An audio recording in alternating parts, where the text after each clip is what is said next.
Olá, povo do Rio de Janeiro, está chegando mais um podcast do Fala Rio, o programa que pretende dar voz a quem quer ser ouvido. Eu estou aqui com o meu convidado de hoje. Ele é jornalista, teólogo, pastor, pós-graduado em Direito, dentre outras funções. Trabalha com política desde 21 anos de idade. Como assessor parlamentar, conhece bem os bastidores da política. É um defensor ferrenho da família tradicional brasileira, graças a Deus. E agora é candidato a deputado federal. O convidado de hoje é o pastor Martinho Monteiro. Como vai o senhor, pastor? Bom estar aqui, estou bem, graças a Deus, feliz por essa oportunidade, Milton, de estar com você, acompanho o seu trabalho, feliz por ter você aí de volta, né? A gente precisa de um deputado como você. Estamos buscando. Esse potencial, essa capacidade, acima de tudo, a capacidade de fazer amigos. Por isso eu estou aqui. Muito obrigado, pastor. E o nosso podcast é para isso, é para a gente bater papo, para conversar, para trocar ideias e para mostrar para o nosso público, né, que existem pessoas que pensam fora da caixinha, né, como se diz no vulgar.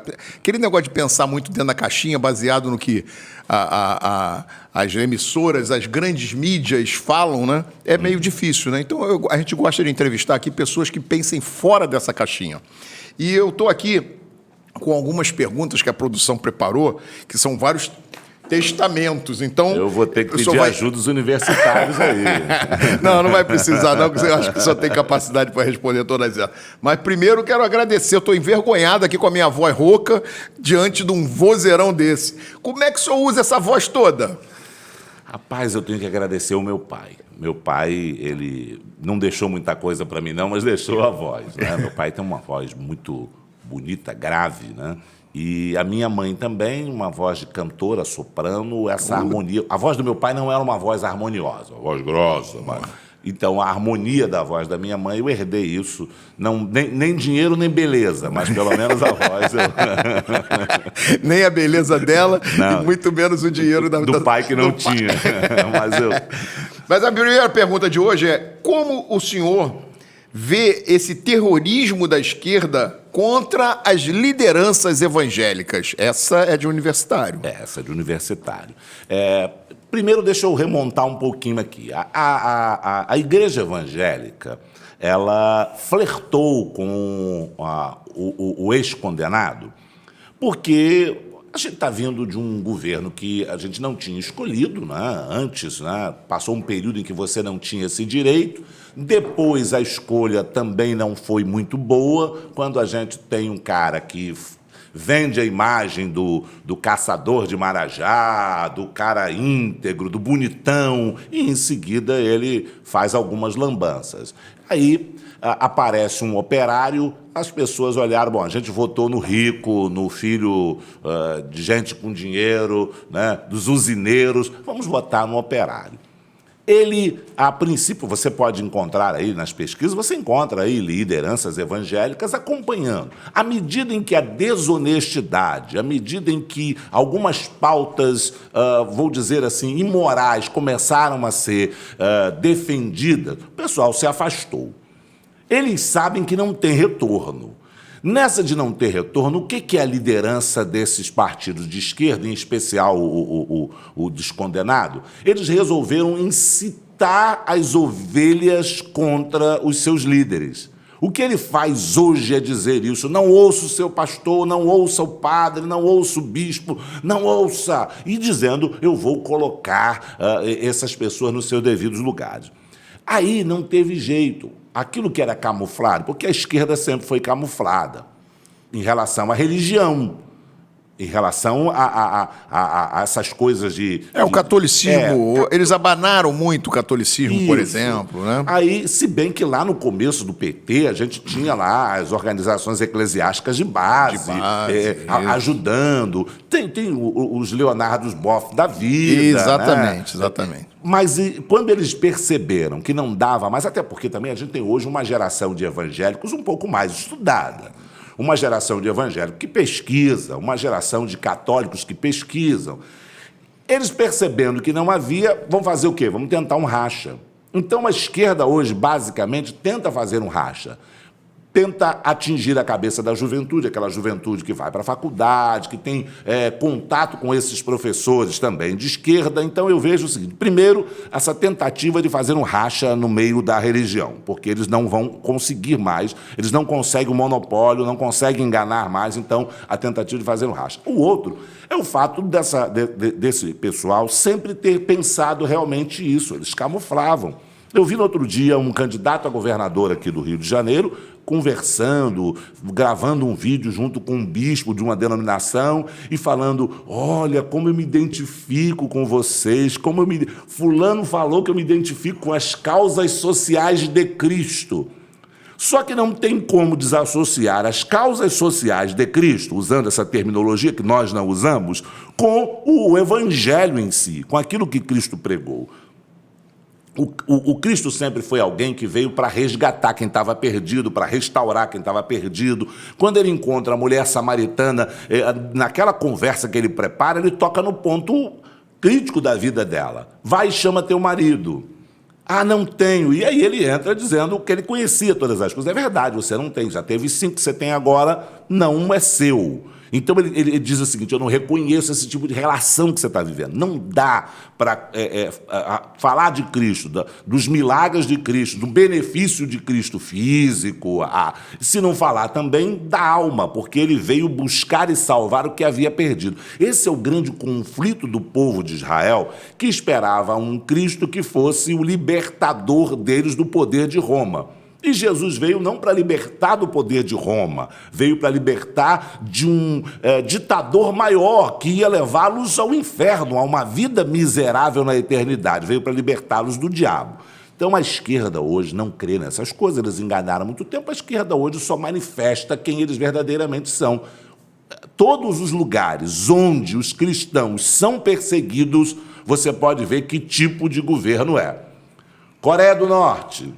Não é um acidente, é uma ideologia da esquerda. Marxista. É marxista. Se você vai hoje na Venezuela, você vê agora na Nicarágua, você vê mandando prender os padres por opinião. Tem uma foto interessante, o padre está terminando um programa de rádio, eles tiveram respeito pela emissora, não prenderam dentro da emissora, mas quando ele sai da porta, ele já sai sabendo que vai ser algemado. Então, a esquerda só está hoje manifestando o que verdadeiramente eles são. Isso. E a gente não pode esperar nada melhor disso. Aliás, o raivoso, ele vem com raiva, né? Tem um texto na Bíblia que diz que o diabo é jogado na terra e tem grande fúria, sabendo que pouco tempo lhe resta. Eu posso pegar esse texto bíblico e aplicá-lo ao ex-presidente. Ele tem grande fúria. Ele acha que não deveria, esse povo que hoje está na direita deveria ser grato a ele, deveria estar todo mundo orando por ele, para ele. E falando mentiras para esse povo. Contando historinhas da carochinha. Essa Quer dizer, é a especialidade hoje eu vi dele. uma parte, alguns takes da entrevista dele na TV Globo, né? Que ele foi quase que um comício, né? Não foi uma entrevista, foi um comício. Que nós nunca vi os entrevistadores bajulando tanto um candidato como bajularam o Lula. Então a gente já sabe isso já está na cara qual é o partido da Globo que ela tomou. Mas o que eu quero dizer não é só isso. Eu quero dizer que, além dessas mentiras, eles caem constantemente em contradição. Ele se aliou ao Alckmin, candidato Alckmin, vice-presidente, candidato a vice-presidente da República, que é um cara que agrediu, que bateu, que reclamou, que protestou contra todo o governo do PT, contra todo o governo Lula e Dilma. Isso está tudo gravado nos programas deles. E ele agora se diz junto, parceiro, amigo. Mas quer dizer, acho que isso foi só um golpe do Lula para tentar trazer uma parte da direita, uma parte da igreja também, para do lado dele. Eu sou bonzinho, tá vendo? Eu estou com Alckmin aqui junto comigo. Mas eu queria chamar a atenção do senhor, o senhor citou aí na sua fala, nós temos aqui no Rio de Janeiro um candidato a governador que nas pesquisas está em segundo lugar, um tal de Marcelo Freixo, Sim. que sempre bateu no Lula, sempre disse que o Lula era ladrão, que ele não podia pactuar com os roubos dos petralhas, Isso está gravado, não precisa buscar, não. Está aí gravado nas redes sociais. E que era totalmente a favor da liberação das drogas. E agora ele vem falar que não é a favor da liberação das drogas no programa dele. Não é bem assim. Entendeu? Então ele quer enganar quem? Isso está nas redes sociais e hoje ele diz, é o único, né? Apoiado pelo PT, pelo Lula no Rio de Janeiro. Então vai se juntar o ruim com o mais ruim, o pior com o muito ruim. Entendeu? Como é que pode o Rio de Janeiro ainda dar voz para o Marcelo Freixo e para o Lula, depois de tudo que a gente já passou aqui? Deixa eu voltar rapidamente no Alckmin. Eu acho importante essa dobradinha, porque a gente percebe que a gente foi enganado anos e anos por essa polarização entre PT e PSDB. Na verdade, a gente está percebendo o seguinte: apareceu alguém para tirar o nosso, a gente divide, mas apareceu alguém para tirar o nosso, a gente não pode admitir isso. É verdade. Então, o Alckmin, na verdade, é o PSDB dando uma esticadinha, ele vai para o PSB, mas tirando a máscara. A gente tem que perceber o seguinte: a gente foi enganado e não sabíamos que eles sempre foram compadres. Essa manifestação do compadrio deles, como diz um amigo meu. Quanto ao Freixo, eu acho que o Freixo está sendo bem orientado. A gente tem que admitir também, me desculpe, eu sou pastor, eu vou dizer isso para você assim com tristeza no coração, mas a gente tem alguns estelionatários da fé. O Freixo foi orientado, o Freixo fez escolinha com alguém, o Freixo foi sabatinado, frequentou algumas aulinhas aí para... Como é que você engana? Sabe aquela história? Como é que você engana os evangélicos? Você tem que tirar esse discurso, porque a questão do evangélico é com você. Você é casado com uma mulher, diga-se de passagem, embora a ideia dele, do Freixo, do partido dele, é uma outra ideia. Não, do ex-partido dele, porque ele teve que sair de partido para ser candidato. Sim, mas também é uma jogadinha do Alckmin. Isso. Né? Todo mundo seguindo a cartilinha. E alguém disse para ele: olha, você, marido e mulher, ninguém pode falar. Casamento tradicional você tem. Né? Você é casado com uma mulher e há bastante tempo. Tira fotinha, vai na prainha com ela. Agora, você tem um problema, que é essa defesa sua exacerbada da liberação. O Freixo chegou a dizer, tem vídeo dele dizendo o seguinte: tem que discriminar porque o usuário do crack, que é uma das piores drogas, né? Eu trabalho com recuperação de dependentes químicos desde os meus 21 anos de idade. O crack talvez a droga que mais estrago faça e assim, a curto prazo. E ele dizendo o seguinte: pequenas quantidades, ele usa a expressão, não é justo que a pessoa não tenha direito, então vamos liberar pequenas quantidades. Ora, quem é viciado, a gente sabe, rouba do pai, rouba da mãe, furta para poder comprar, o vício é mais forte do que qualquer conceito moral. E a droga mais barata que existe. E a droga mais barata. O viciado não tem conceito moral, você vai dizer para ele, não tem, ele rouba, ele mexe na bolsa da mãe. Nos Estados Unidos, um grande cantor chamado Marvin Gaye, ele, usuário, dependente, o pai não aguentou, matou o filho porque não aguentava mais isso. O cara, um grande astro da música americana, preso ao vício. Aí vem o Marcelo Freixo e diz assim: não, a gente tem que liberar, discriminar para liberar o usuário do crack pequenas porções. Esse cara desconhece a dor das famílias. Esse cara não tem a mínima noção do que é uma família que sofre com viciado. Eu vou dizer uma coisa para o senhor, pastor. Eu tenho visitado diversas comunidades no Rio de Janeiro e tenho me admirado muito de que algumas comunidades os traficantes, os caras que estão aí para vender droga para todo mundo, acabaram com crack. Não vendem mais crack, porque aquilo levava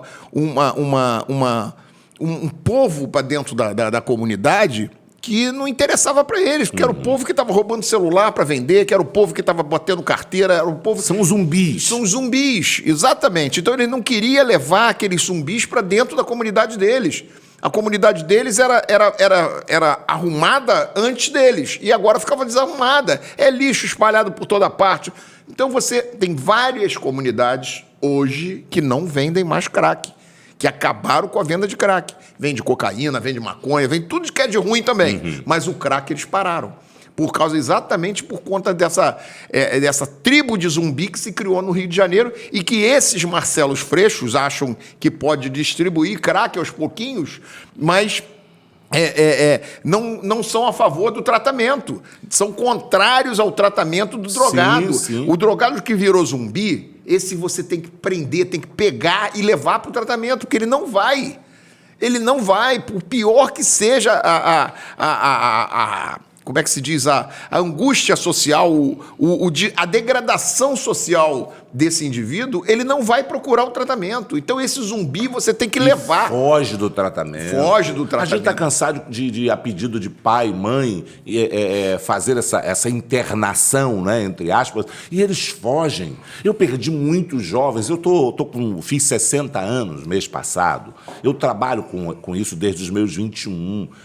A recuperação, não vou dar o dado desanimador, porque tem muita gente que está vendo a gente que tem um filho e que pensa, mas o dado é trágico, é desanimador se você for dar os dados de recuperação. A grande maioria morre nesse estado. Quando não é morto, morre ele mesmo de overdose ou de outras doenças, porque a imunidade vai embora. Eu tenho um amigo que faz um trabalho dentro do Jacarezinho. E aí virei uma madrugada com eles lá, com muitas mães, muitas senhorinhas. E eu perguntei, por que tanta senhorinha? Gente que perdeu o filho, gente que perdeu a filha. Eles agora, querem salvar pelo menos o filho dos outros. Mas, assim, centenas. E eles entram jovens bem vestidos na sexta-feira, lá na favela. Entram bem vestidos, entram com celular e eles ficam por lá. No domingo à noite, de domingo para segunda, eles estão catando lixo para comer, literalmente lixo. Eles trabalham com o sopão pessoal dessa igreja e eles pegam na rua, levam para dentro da igreja, colocam roupa, alguns já perderam até a roupa, dão comida, eles acordam de manhã, aí já à tarde, as mães ainda estão lá, aquelas senhorinhas. A primeira coisa que eles fazem é fugir dali. Eles não querem ficar naquele ambiente, no ambiente acolhedor, no ambiente de mães. Alguns voltam para casa para arrumar dinheiro, outros vão direto lá comprar mais. E aí você vê um candidato desse fazendo essa proposta. Eu não sou de rogar praga, eu não desejo que ele tenha um filho, eu não desejo que ele tenha um sobrinho envolvido nisso. Não rogo praga, mas eu gostaria que alguém o obrigasse, se houver um crime, que a condenação dele seja trabalhar dentro de uma comunidade dessa, recolhendo essas pessoas, para ele sentir na pele o que é essa proposta miserável dele de legalização, de regulamentação, de distribuição de pequenas quantidades, a desgraça que isso causa. E a esquerda, né, defende a política de liberação das drogas como uma maneira... Olha só, quem fala isso são eles, tá? Não sou eu, não. Como uma maneira de combate ao tráfico. Quer dizer, como é que se combate o tráfico segundo a esquerda? Combate-se o tráfico liberando geral. Libera geral. Libera as drogas para todo mundo. Quem quiser comprar, compra na padaria, compra no botequim. Libera o geral que acaba com o tráfico.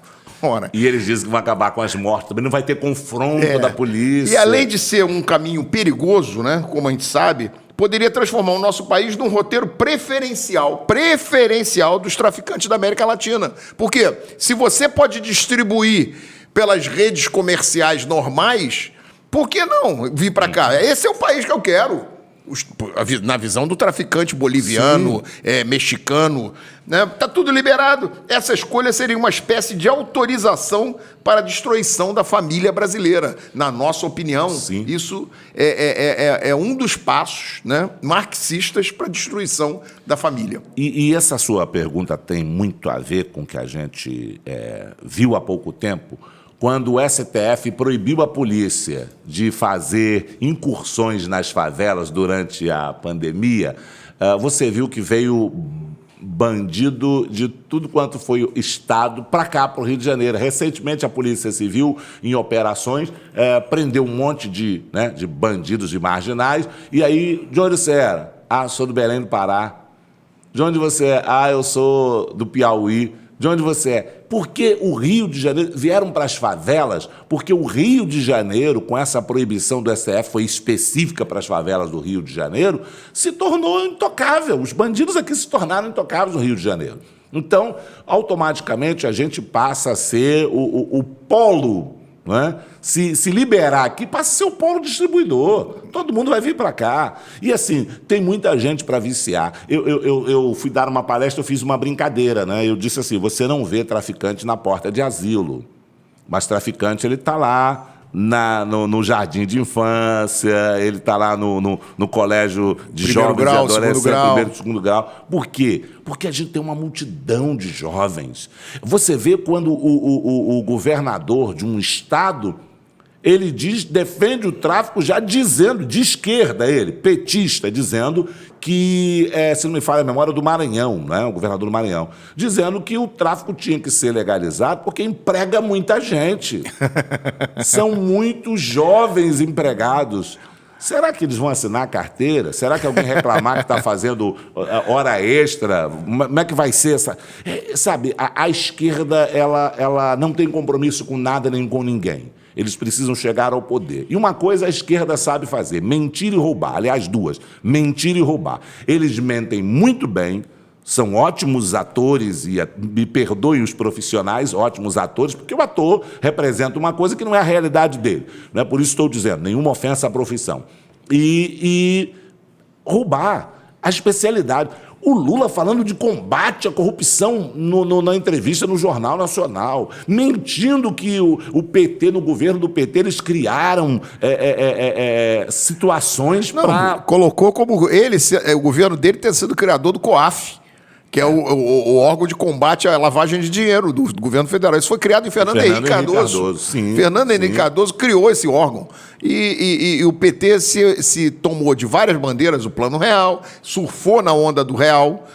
Na verdade, a economia brasileira nunca teve tão bem depois do Real. E a economia mundial estava no momento de total tranquilidade. Aí nós tivemos, vamos comparar essa época com o governo que enfrentou pandemia, enfrentou uma guerra na Europa e enfrentou preços astronômicos do petróleo. Na época do Lula, o petróleo custava $30. Hoje custa 100 e pouco. Não sei quanto está hoje, porque eu não estou tendo tempo muito de ler, por causa de campanha eleitoral, a gente está com dificuldade até de se atualizar disso, mas está acima de $100. Quer dizer, então tudo isso favoreceu o governo deles, né? E nós temos uma questão, mudando um pouquinho da temática do tráfico, que é uma outra questão também que a esquerda gosta muito de abordar, e aí eu vou ler o questionamento da minha produção, que é um texto bastante complicado, complexo, né, que a minha produção fez, sobre a questão de gênero. Existe um esforço cada vez maior em muitos setores da sociedade para se normalizar alguns costumes que são difíceis de aceitar. Como uma pessoa usar o banheiro diferente de sua origem biológica. O debate da questão de gênero nas escolas, cada vez mais cedo, tentando atingir crianças com idade cada vez menores. Como o senhor vê essa questão? E eu vou acrescentar aqui um tema que eu discuti já em alguns programas meus, que a gente debateu, a questão do esporte. Quer dizer, o esporte tem diferenças de feminino, basquete feminino, basquete masculino, vôlei feminino, vôlei masculino, salto em altura feminino, salto em altura masculino. Por que tem essa diferença? Porque biologicamente são pessoas diferentes. Biologicamente o homem é diferente da mulher. O homem tem mais força, o homem tem mais estrutura muscular que a mulher. Então, claro que existem questões de diferença nisso aí. Então você não pode pegar um homem, sexo masculino, mas ele se diz mulher. Então ele quer jogar vôlei feminino. Agora, você não vai ver uma mulher que se diga homem querendo jogar vôlei masculino. Isso você não vai ver. A sua estrutura. Conhece as suas limitações, ela não vai chegar nem no preparatório, nem na introdução ela vai entrar. Então, se querem criar alguma... Cria uma liga trans, que aí vale homem e mulher trans ali junto, eles jogando lá, e cria uma liga trans. Então, eu queria só introduzir no resto da pergunta, no total da pergunta, essa questão biológica, essa questão do esporte. Essa esquerda é uma fábrica de produzir malucos. A jogadora Tandara foi suspensa porque encontraram níveis elevados de testosterona e isso por causa de um tratamento. Ela tomou um remédio, provou, mas não interessa. Você tem níveis elevados, então você está suspensa. Dopada. Foi doping. Mas, em seguida, eles pegam um homem que se diz mulher, né? E aí ele tem níveis elevados, mas é trans e está fazendo um tratamento, e aí o nível que esse atleta tem é maior, naturalmente, do que foi encontrado nela. Olha a questão da injustiça. E ela está suspensa, mesmo provando que estava usando um remédio. Não podia. Tinha que encontrar uma outra saída. Você vê a loucura que é. Agora, todos nós somos contra a violência contra a mulher. Eu costumo dizer que os maiores problemas da minha vida foi me metendo em problema dos outros, né? Eu me lembro de uma bem mais jovem ver um cara batendo na mulher dele e me meter naquilo e acabar apanhando para a mulher do cara não apanhar. Né? Tempo depois eu encontro os dois abraçadinhos e quem tomou o problema fui eu. Mas a gente não aceita. Quem ficou com o olho roxo foi você. Fui eu. Mas isso é para demonstrar o seguinte: a gente não aceita isso.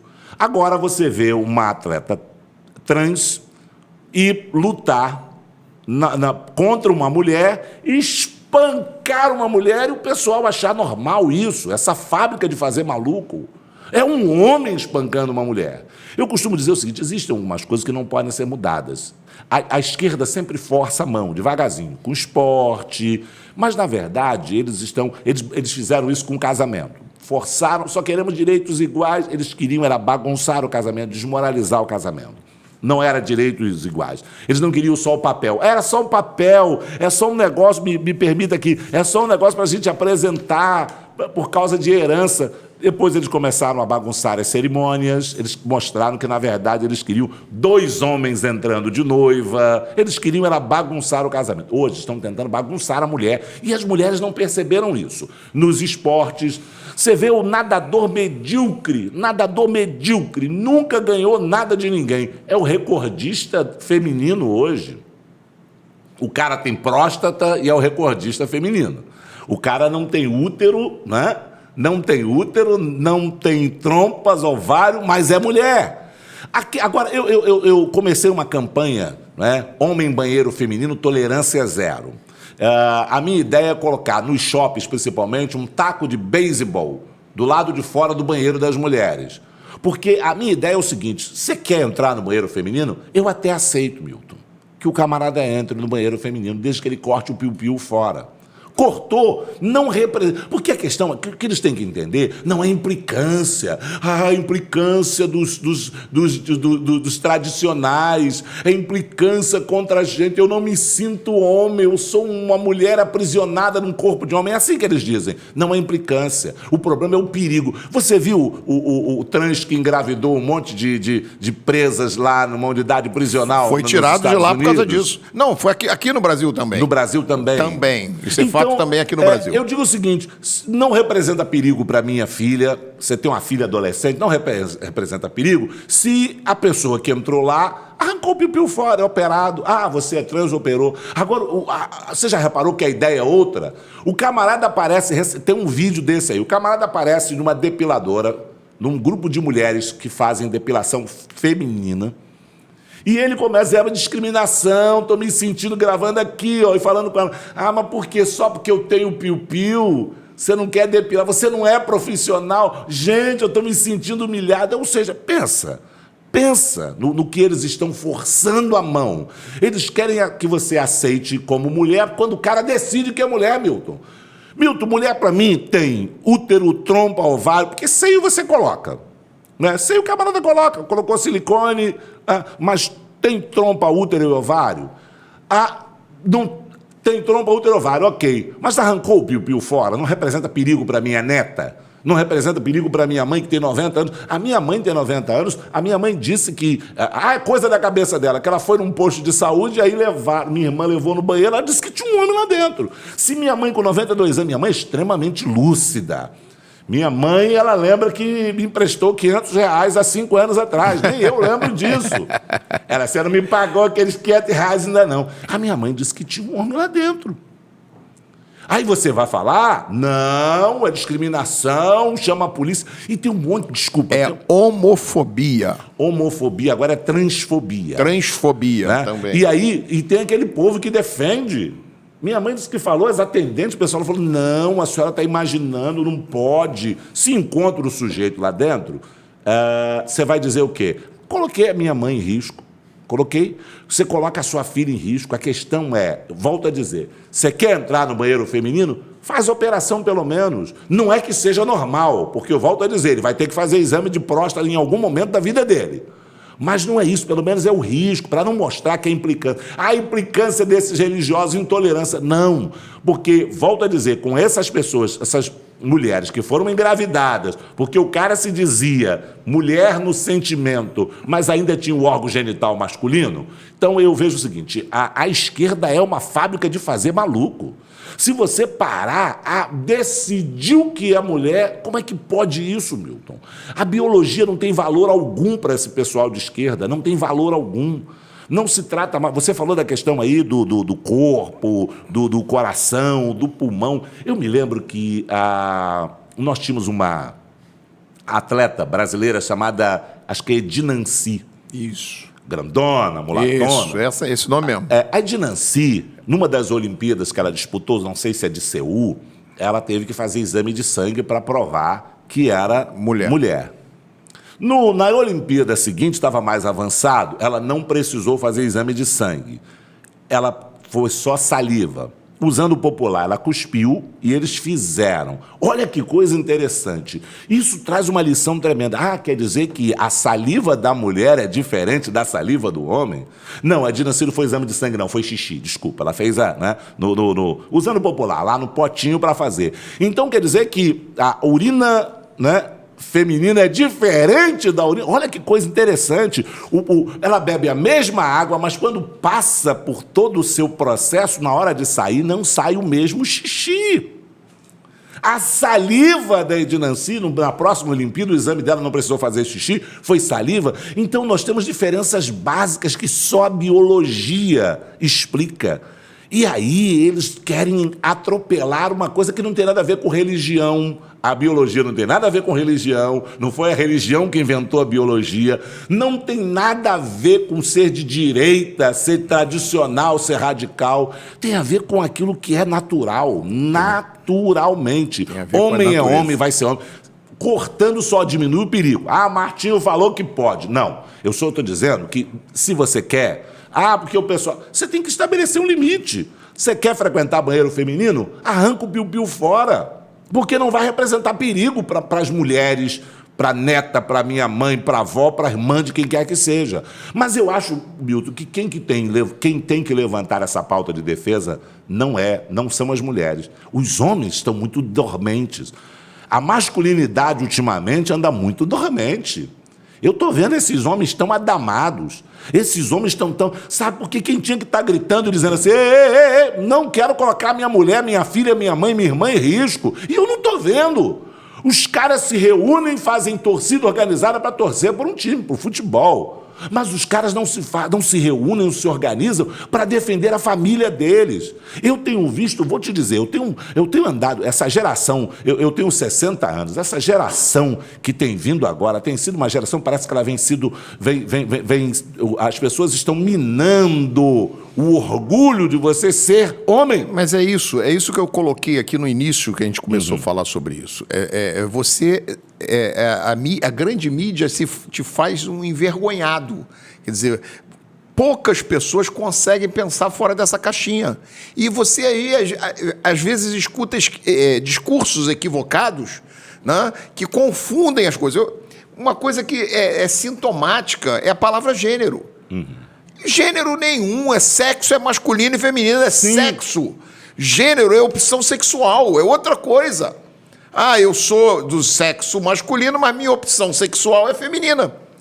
E aí a opção tem que ser problema de respeitada. cada um. Desde que não se cada um. imponha. Exatamente. Mas o que quer se fazer é transformar tudo. Outro dia eu sou empresário e eu estava vendo analisando algumas fichas de algumas outras empresas, né? Para implementar, para mudar o meu portfólio de fichas para serem preenchidas pelas pessoas. E aí alguns portfólios alguns documentos desses, vinha lá. Em vez de vir sexo, vinha gênero. Ora, eu não quero saber o gênero, eu quero saber o sexo. Porque tem serviços que tem que ser feito por homem. Porque são serviços de muito peso, de carregar muito peso. E a mulher não foi feita para isso. Para carregar peso, para sentir, quer dizer, pegar um fardo muito grande e carregar. Então, tem certos serviços que são serviços que devem ser prioritariamente desenvolvidos por homem. Então, a mulher coloca lá que o sexo dela é masculino, como é que eu fico? Eu boto uma mulher para trabalhar, para fazer um serviço que não pode fazer, que ela não tem capacidade de fazer. Isso é uma questão normal. Então eu falei, não, na minha empresa não tem isso. É sexo. É masculino ou é feminino? E passando para uma outra pergunta aqui, para o senhor, a bancada evangélica na Câmara dos Deputados ainda precisa ser ampliada. Isso a gente vê pelos números, né? A representatividade na sociedade é uma e nas câmaras de deputados e no Senado e nas câmaras municipais e nas assembleias legislativas, a bancada masculina, a bancada evangélica é muito menor do que deveria, do que a proporção social. Ainda falta quem nos represente no momento nestas casas, como também em outras assembleias legislativas, Câmara Municipal, como eu acabei de falar aqui. O que o senhor acha que está errado na nossa política, na política dos evangélicos? Por que a gente tem esse resultado eleitoral tão ruim em termos de representação social? Nós temos, por exemplo, em alguns lugares que nós passamos de 50% de comunidade evangélica. E nós não vemos, quando sai o resultado da urna, a gente não vê isso. Como é que o senhor encara isso? Eu vejo que o evangélico ele ainda não sabe votar. Ele pulveriza muito. O evangélico vota no cantor fulano de tal porque ele teve na minha igreja. E nem sempre o cara que é um cantor, ele está preparado para ser representante de uma comunidade, como é a comunidade evangélica. Ele vai, canta. Esse período agora, a gente tem visto, principalmente nessas eleições, um monte de cantor que sempre extorquiu a igreja evangélica. 5 mil, 10 mil, 15 mil. E agora, de bonzinho, de graça, se oferecendo para cantar nos eventos da igreja. Não é de graça, é um projeto que ele está sendo colocado ali. Mas a igreja evangélica, os evangélicos, eles acabam pulverizando muito. Em vez de fazer uma aposta em alguém que tenha, primeiro, condições, seja preparado, você olha e diz assim, puxa, eu tenho orgulho de ter... Que tenha coragem de enfrentar. Coragem. E assim, coragem e preparação são duas coisas assim, muito importantes. Não é? E aí você coloca essa pessoa, em vez de colocar, ele começa a pulverizar. Votar num monte de gente. É igual essa história de votar em artista. Não é? No outro segmento, as pessoas votam em artista. Vão votar no Tiririca. Ele é engraçado. Vamos falar a verdade. Tiririca, até hoje, o que ele disse como deputado? Contou piada. Ok? Quando eu vejo os evangélicos fazendo isso, eles pulverizando demais, em vez de procurar, estudar, olhar o histórico. Você quer ver uma outra coisa? Você falou agora há pouco que você é empresário.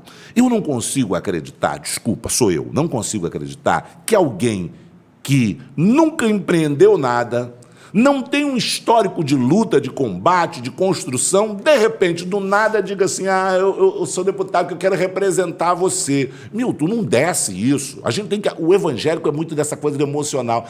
Irmão fulano teve um grande livramento, vou votar nele. Amigo, olha só, glória a Deus, porque ele fez... Glória a Deus, porque ele teve um grande livramento. Mas ele está preparado para representar, para discutir, para debater. Eu costumo dizer o seguinte, hoje a gente não tem mais necessidade de fazer leis. Tem muita lei. A gente precisa atualizar algumas. Um dos meus projetos, eu sou bacharel em Direito e eu me especializei na área penal, porque eu vejo que muitas leis, né, nessa área penal precisam ser reformuladas, ajustadas, atualizadas, porque a gente tem lei demais, o problema é fazer cumprir essas leis. E a gente precisa de deputados que tenham essa inteligência. Porque não adianta você colocar um camarada lá para quê? Eu votei a favor, fui o número. A gente precisa mais do que alguém para votar no projeto de fulano. Mas o senhor não acha também, isso é uma coisa que a gente enfrenta no dia a dia, que tem aquele velho discurso, e acho que já deveria ter acabado, mas aí depende principalmente da comunidade de pastores, né, da união de pastores, de que não se mistura política com religião? Milton, não leu a Bíblia, né? Não leu a Bíblia e parece que vive em outro planeta, né? A Bíblia diz que a gente deve pensar nas coisas que são de cima, mas a Bíblia também diz que a gente tem que estar com os pés aqui na terra.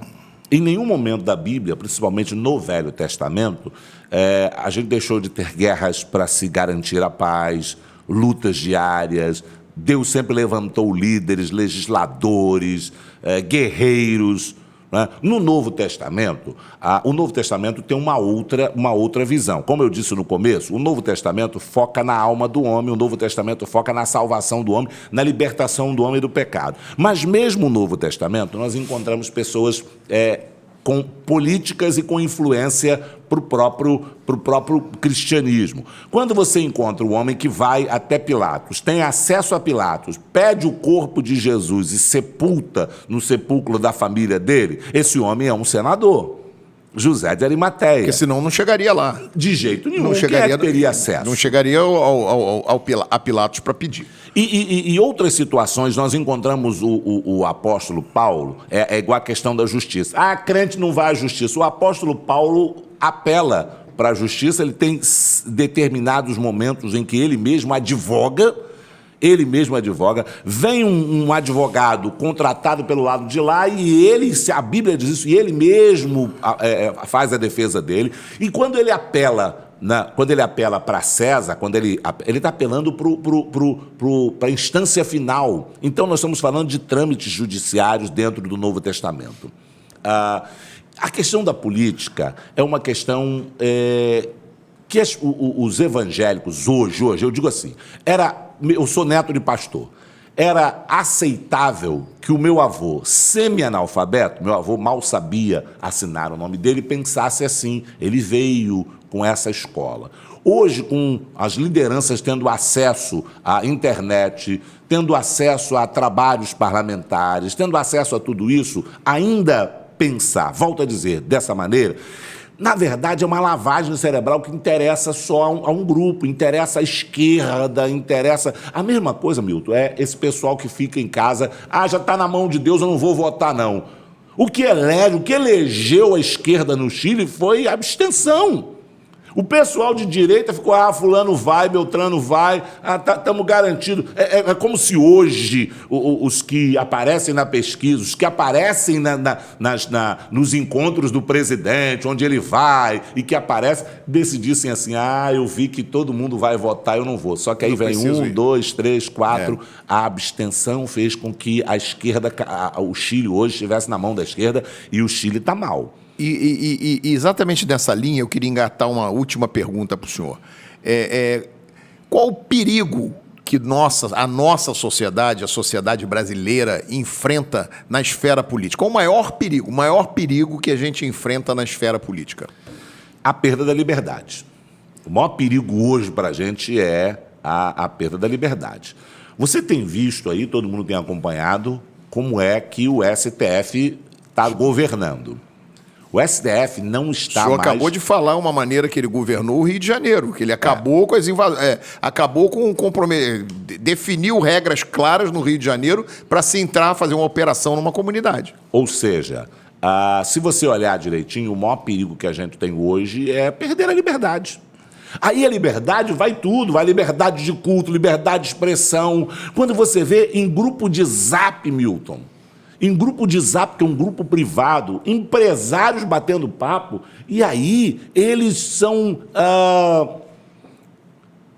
há uma ordem do STF para investigá-los, bloquear conta bancária. Eles estavam financiando alguma operação terrorista?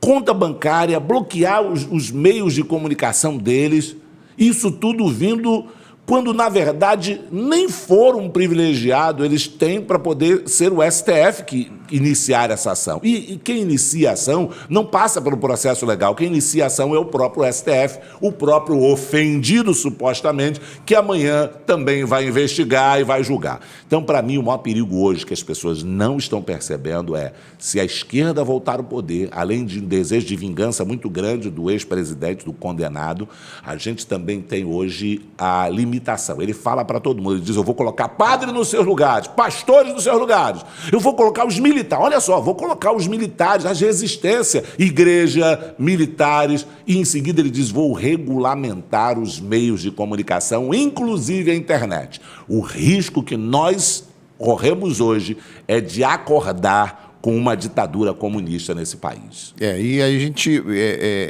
coloca mais uma questão, quer dizer, a gente vê o caminho que nós estamos seguindo, a direção que nós estamos seguindo, com o apoio de toda essa questão midiática, levando a gente para esse lado, tentando levar o rebanho para esse lado. Sim. E quando a gente vê as pessoas que, teoricamente, têm que estar do lado de cá falando que não dá para misturar uma coisa com a outra, a gente tem dificuldade de ver o que vai acontecer.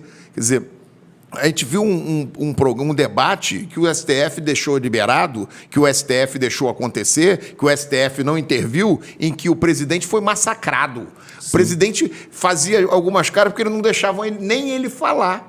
E aí, no dia seguinte, se entrevistou o ex-presidiário, e foi outro comportamento, teve aplauso, teve tudo. O Bonner faltou ter o martelinho e declarar inocente, só faltou bater, declara inocente, você não deve nada à justiça. Então, eu queria aproveitar aqui, nós estamos chegando ao nosso final do nosso programa, e dizer para o senhor que eu gostaria muito de vê-lo em Brasília, que a sua candidatura a deputado federal seja vitoriosa. Mas eu quero dizer isso para o senhor e já dando de cara uma missão. O senhor tem, da minha parte, uma vontade e uma missão. Eu queria que o senhor desse a esses ministros do STF mandato. Mandato. Foi o Bolsonaro que te colocou lá, você tem mais 4 anos depois do governo Bolsonaro. Ou cada ministro tem 15 anos para ficar no poder, porque já é um tempo bastante razoável. Acabar com esse negócio de cargo vitalício de uma pessoa que foi indicada. De uma pessoa que não teve mérito nenhum para chegar ali. O mérito dela foi ser amigo do presidente. O mérito dela é ser... E a maioria hoje, grande maioria dos ministros, eu acho que dos 11, se eu não me engano, se não me falha a memória, nós temos 7 que são colocados pela Dilma e Lula. E apenas um juiz de carreira. Isso, e quase nenhum deles de carreira. Então, para encerrar aqui, eu vou pedir ao senhor para fazer suas considerações finais, mas eu não podia deixar de fazer esse pedido ao senhor, que o senhor colocasse isso como um dos seus projetos prioritários em Brasília. É um pedido de uma pessoa que vê a interferência absurda que esses caras estão tendo nos tempos atuais no Executivo. E eu pediria ao senhor para fazer as suas considerações finais, que o nosso tempo já esgotou e nós temos que terminar o nosso programa, que está muito bom, eu também acho, mas nós temos um limite de tempo. Milton, eu também desejo sorte, espero que você retorne à Assembleia Legislativa desse Estado, você faz muita falta. Eu digo assim, você faz falta como parlamentar e como parlamentar humano. Porque tem gente que ganha e depois que ganha você não acha ou vira estrela. Eu acompanhei o seu mandato, o seu lado humano, compromisso com Deus, compromisso, não se envergonhar de ser servo do Senhor, né? Ser um parlamentar que trabalha para todos, mas não se envergonhar de ser servo do Senhor. Então, eu desejo muito que você retorne, eu torço por você, que o seu trabalho continue, né? E dizer que o nosso compromisso é continuar dialogando com pessoas que possam influenciar, como você, bem para um mandato. Eu não acredito num deputado que se isole em Brasília, ele tem que dialogar com aqueles que são do seu estado. Eu agradeço por essa proposta e prometo que vou estar com você mais vezes para você poder me orientar melhor isso e a gente transformar isso aí, quem sabe, até num projeto. E dizer o seguinte... é muito difícil ser candidato contra um sistema, porque há um sistema. Eu vejo gente aí que vai gastar aí 3 milhões, 5 milhões, né? E isso oficial, fora aqueles e que não saiu do bolso. Por exemplo, no meu município, no primeiro dia liberado de campanha, já tinham 500 pessoas com bandeiras, as gráficas já tinham produzido tudo, não tinha sido liberado fundo partidário, não tinha sido liberado fundo eleitoral, e já tinha gente, 500 pessoas para um deputado estadual e um deputado federal. Então é muito difícil lutar contra isso. Mas também, se a gente não colocar o nome da gente, eu não poderia me acovardar. Estou colocando o meu nome, quero ser uma opção para as pessoas, e contando com a vontade soberana de Deus e prometendo que serei fiel aos meus princípios, fiel ao meu Cristo, ao meu Senhor, e não trazer de maneira nenhuma nenhum tipo de vergonha para o nome daquele que me salvou. Meu compromisso maior é com Deus, segundo, com a minha família e terceiro, com a minha pátria. Olha só, essa foi uma grande lição que a gente teve aqui, do nosso pastor, e eu queria pedir a vocês que me ouvem, que me assistem constantemente dentro do nosso canal do Fala Rio, que ouvissem essas palavras e levassem para a sua família, para os seus amigos. Se você quer que a gente possa levantar as bandeiras do povo cristão, da família tradicional, contra a agressão da liberação de drogas, contra a liberação do aborto, contra as coisas que atentam contra a vida e contra a família, você aqui tem duas opções. O meu amigo Martinho, pastor Martinho, candidato a deputado federal, e esse que vos fala, Milton Rangel, candidato a deputado estadual. Eu preciso do seu voto, nós precisamos da sua participação, mas mais do que o seu voto, eu preciso da sua participação, do seu engajamento. Visite as nossas redes sociais, acompanhe o nosso trabalho, acompanhe a nossa vida política e pessoal e veja lá se nós merecemos esse voto de confiança de vocês. No mais, eu tenho a agradecer a todos. Fiquem com Deus, Deus abençoe você.